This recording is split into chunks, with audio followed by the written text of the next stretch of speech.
हम्म, तो हम पढ़ रहे थे कॉन्टिनेंटल ड्रिफ्ट। ठीक है, कॉन्टिनेंटल ड्रिफ्ट थ्योरी सबसे पहले तो किसने दी थी, ये पढ़ा था हमने। तो who have given this theory, he is Alfred Wegener. ठीक है, तो वैगनर ने ये थ्योरी दी थी। कब दी थी? 1912 में, 1912 में।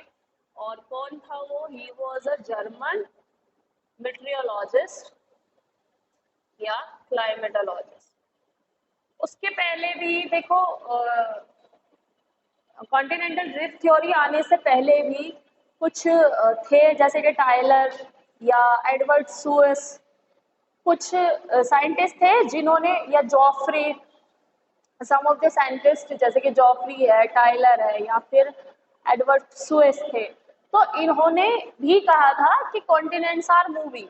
ठीक है, कहा था, but they didn't given evidences. ठीक है, और जब तक हम किसी थ्योरी को एक्सेप्ट नहीं करते हैं, जब तक वो प्रॉपरली एस्टैब्लिश ना हो, जब तक वो प्रूफ ना हो, ठीक है, कि एक्चुअल में ये चीज हुई है। तो ही वॉज अ अर्बन मेट्रियोलॉजिस्ट।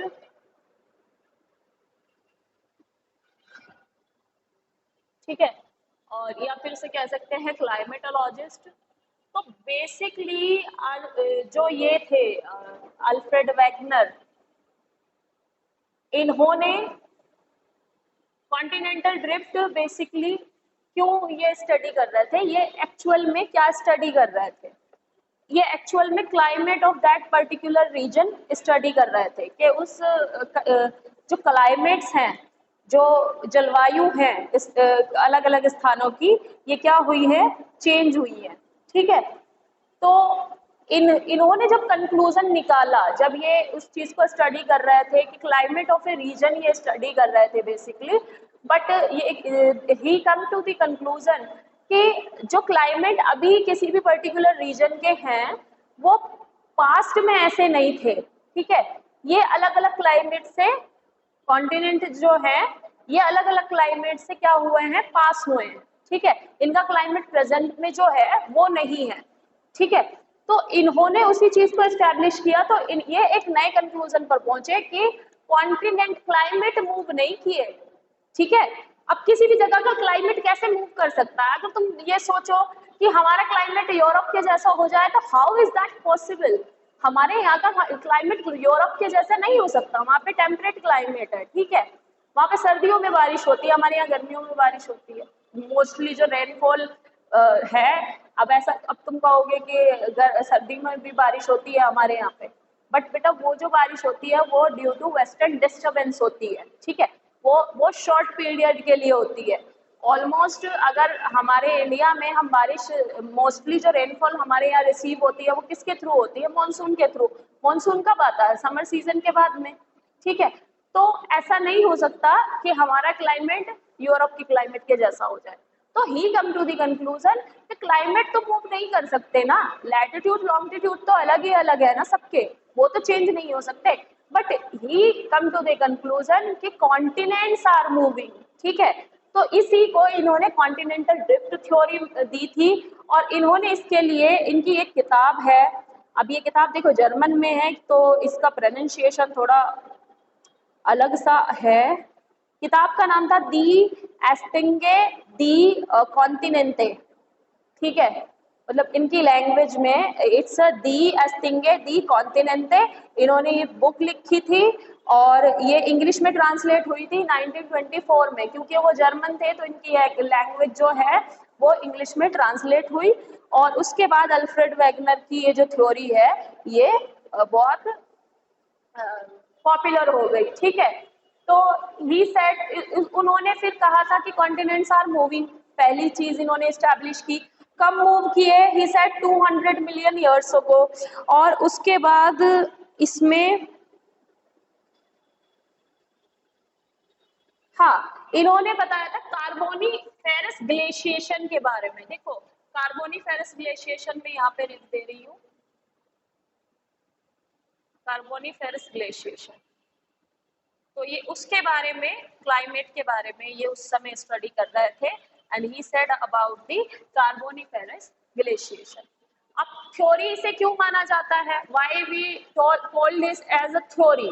बात जो और भी बातें कही हैं, जैसे कि एडवर्ड स्वेस ने कहा है या जोफ्रे ने कहा या टाइलर ने कहा, उनकी बातों को हम थ्योरी क्यों नहीं कहते हैं? बेटा सिर्फ उन्होंने कहा था, उन्होंने एस्टैब्लिश नहीं की कोई बात, उन्होंने उसके लिए एविडेंसेस नहीं दिए, तो he came with the evidences, तो उन्होंने फिर एविडेंसेस दिए, ठीक है, he tried to give evidences. तो इसमें फर्स्ट एविडेंस आता है the matching of continents jigsaw fit, ठीक है, इनकी बुक का नाम भी मैं लिख दूंगी, वैसे कुछ लिखने की जरूरत नहीं है क्योंकि हमारे यहाँ पे इन इंडिया इतना ही पूछा जाता है, हमारे एग्जाम में उससे ज्यादा नहीं पूछा जाता है। उससे ज्यादा जो तुम्हें पढ़ने की जरूरत है, अगर तुम कभी ज्योग्राफी ऑप्शनल पढ़ोगे तो तुम्हें जरूरत पड़ेगी। तो मैचिंग ऑफ जिग्सॉ फिट, ये तुमने शायद पढ़ा हो कि जो कॉन्टिनेंट है अफ्रीका, तो वो कॉन्टिनेंट है और साउथ अमेरिका का है ये एक उसमें जिग्सॉ फिट है, मतलब ये जो कॉन्टिनेंट है और ये पार्ट ये एक दूसरे में फिट आता है, ठीक है। तो उनकी अजम्पशन ऐसी थी कि वंस साउथ अमेरिका और अफ्रीका जो है ये एक ही पार्ट थे, ठीक है। ये जिग्सॉ फिट वाला कॉन्सेप्ट उन्होंने दिया था कि इनकी जो शोर लाइन है वो मैच करती है,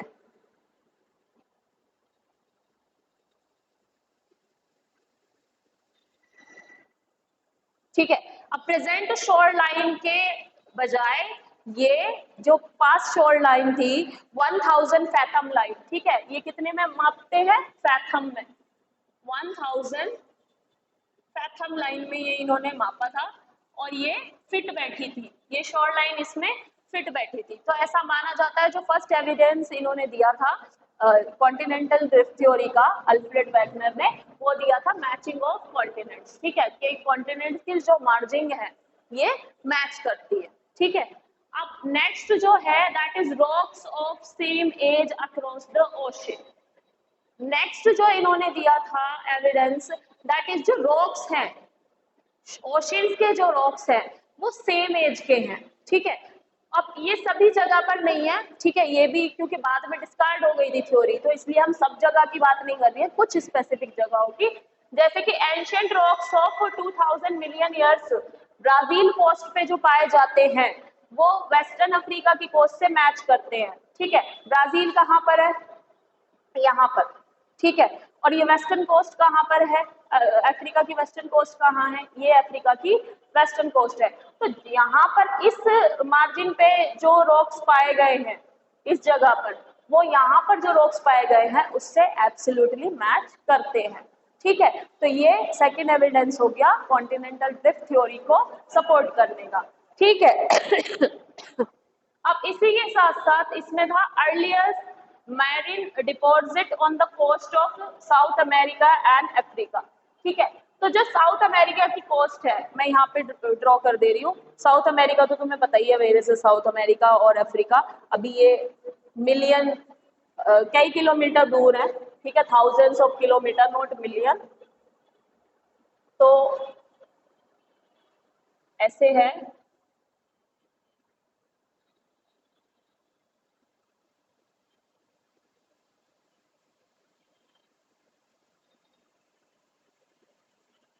ये और ये है अफ्रीका, ठीक है। तो जो मैरिन डिपॉजिट्स पाए गए हैं इस कोस्ट पर, वही सेम मैरिन डिपॉजिट्स इस कोस्ट पर भी पाए गए हैं, ठीक है। तो जो सेकंड एविडेंस दिया था, उस सेकंड एविडेंस में क्या था?